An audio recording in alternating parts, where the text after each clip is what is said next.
warahmatullahi wabarakatuh. Waalaikumsalam warahmatullahi wabarakatuh. Baik, sebelum kita memulai pembelajaran, ada baiknya kita mengucap basmalah. Bismillahirrahmanirrahim. Siapa yang bisa pimpin doa belajar? Yahya. Coba Yahya. Bismillahirrahmanirrahim. Raditu billahi rabban wa bil islami dinan wa bil muhammadin nabiyyan wa rasulan. Rabbil zidni ilma warzuqni fahma wa amalan sholihan. Amin. Baik, pembahasan kita hari ini adalah mengenai sholat Jumat. Siapa di sini yang sholat Jumatnya nggak ada tinggal, belum ada tinggal? Siapa yang selalu sholat Jumat setiap hari Jumat? Gary.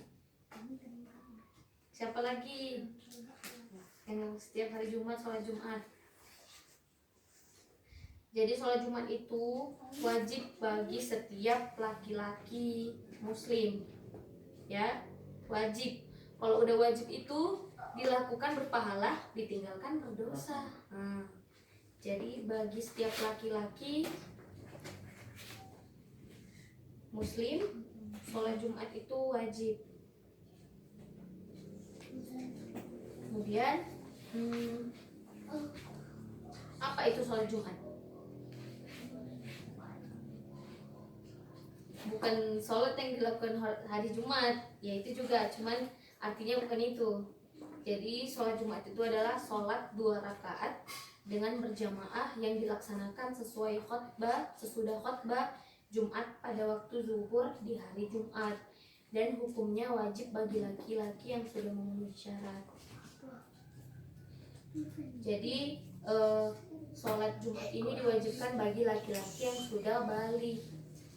Tahu laki-laki yang sudah balik, yang sudah mampu, yang sudah dibebankan syariat, ya, yang sudah balik itu yang sudah puber gitu kan, yang udah mau menuju remaja gitu. Kemudian jadi sholat Jumat itu memiliki rukun, syarat, sunnah-sunnah serta adab. Jadi rukun khutbah Jumat itu yang pertama mengucap puji-pujian kepada Allah, yang kedua membaca sholawat atas Rasulullah, yang ketiga mengucapkan 2 kalimat syahadat, yang keempat berwasiat, yang kelima membaca ayat suci Al-Quran pada salah satu 2 khutbah, dan yang keenam berdoa untuk semua umat Islam pada khutbah yang kedua. Kemudian ada sunnah dalam melaksanakan sholat Jumat. Jadi ada beberapa sunnah dalam melakukan sholat Jumat. Itu yang pertama, mandi terlebih dahulu sebelum pergi ke masjid. Jadi sunnah untuk mandi terlebih dahulu sebelum berangkat ke masjid untuk melakukan sholat Jumat. Yang kedua itu memakai pakaian yang bagus dan disunahkan berwarna putih. Jadi kalau kita mau sholat Jumat itu sunnahnya pakai pakaian berwarna putih. Memang kalau pakai yang lain juga boleh, cuman kalau mau lebih sunnahnya pakai pakaian yang berwarna putih. Kemudian yang ketiga itu memakai wangi-wangian. Memakai wangi-wangian ini nggak boleh sembarangan, harus yang non alkohol, ya kan. Yang keempat itu memotong kuku, menggunting kumis, dan menyisir rambut. Ini bagi orang yang udah dewasa. Yang kelima itu menyegerakan pergi ke masjid untuk melaksanakan sholat Jumat. Jadi kalau mau pergi sholat Jumat itu jangan ditunda-tunda, segera langsung berangkat gitu. Yang keenam melaksanakan sholat tahiyatul masjid. Tahiyatul masjid itu sholat ketika kita sampai ke masjid, kita langsung melakukan sholat tahiyatul masjid. Itu namanya sholat sunnah tahiyatul masjid karena kita baru masuk masjid. Kemudian yang ketujuh itu membaca Al-Quran atau zikir sebelum khutbah Jumat. Yang kedelapan, memperbanyak doa dan sholawat atas Nabi Shallallahu Alaihi Wasallam. Kemudian ada beberapa adab melaksanakan sholat Jumat. Yang pertama itu meluruskan saf atau barisan sholat. Saf di depan yang masih kosong segera diisi. Jadi kalau sholat itu safnya harus rapat, ya kan? Nggak maupun sholat Jumat atau sholat wajib itu saf harus dirapatkan.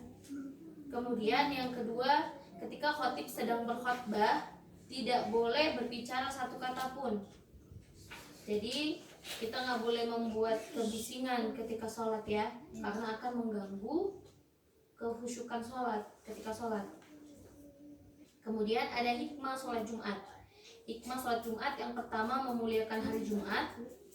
Yang kedua menguatkan tali silaturahmi, karena dengan kita sering melakukan sholat Jumat gitu kan, kita berkumpul di suatu masjid, kita akan bertemu dengan banyak orang gitu. Jadi kita di situ saling mengenal, makanya dia dinamakan menguatkan tali silaturahmi.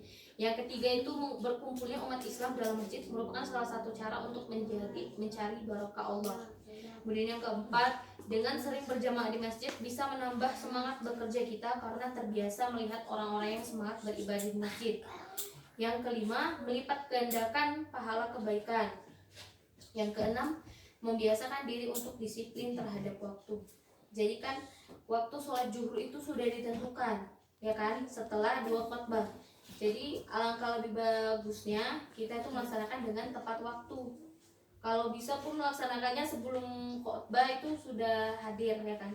Jadi kita bisa mendengarkan khutbah.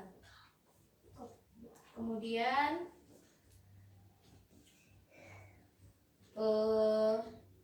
sekian pembahasan hari ini dan akan kita lanjutkan minggu depan. Terima kasih. Assalamualaikum warahmatullahi wabarakatuh. Waalaikumsalam.